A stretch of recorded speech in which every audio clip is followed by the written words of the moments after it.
Right, so by now everyone's already seen the video, so we're not going to touch on that too strong, apart from the fact that we need to call it what it is, which is a racist lynching in 2023, a hate crime and a racially motivated attack where a teacher and staff, a head teacher, was complicit and failed to do anything and stood by. A mum was actually encouraging and aiding this to happen, and 4 or 5 young people not only set upon this young sister, but a bunch of people stood by, which means that clearly there's a completely unsafe environment, not only for just her, our young family member, but actually everyone in that school, because they were incapable of recognizing a racist attack happening in front of their eyes. Yesterday our community mobilized down to make sure that our voices were heard, and that solidarity is strong. We're standing with our family, and it's important that we stay doing that, because like Brother Raspek said, it's boots on the ground until we're properly heard. But we also need to make sure that this is a prevention rather than trying to put a band-aid on this situation.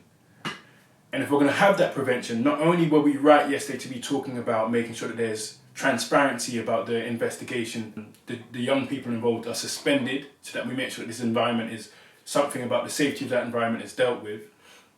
but also that this legal investigation includes the school being legally investigated for failing to safeguard the rights of its students, which is a crime in this country, or also we're led to believe.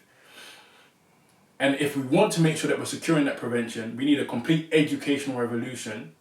because up and down the country, this isn't just what happens on the streets outside the classroom. It's plenty of situations where we must imagine or have to accept that young people feel incapable of dealing with racism, failed education, a lack of understanding of their culture or their history in these schools, which is a complete failing of most of this society.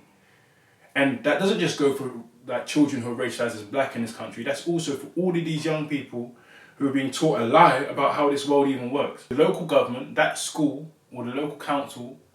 finding the money to make sure that our parents and our community members are actually inside these schools monitoring the situations, so that we stop this stuff happening. And just like an auntie shared yesterday, when these reports are happening, these reports are actually being shared.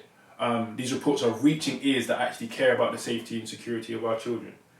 And then that we support young people to organise in schools autonomously, like they have the right to make sure that they have safe spaces where they can educate themselves. And that's the starting point across the board to make sure that we start moving to make sure that we have our own education that is looking after our young people. And this is what we mean about by Pan-African reparatory justice, because that whole Afrophobic education, these schools, colleges, universities, they're all Maatubuntuman crime scenes. They're killing minds, they're killing self-esteem, they're killing mental health. That's menticide, that's genocide. They're removing us from like the world we live in, that's ecocide. And so what we can secure here to stop that harm, that's how we get these self-repairs for planet repairs. We can't just police the police now, we clearly have to police the schools.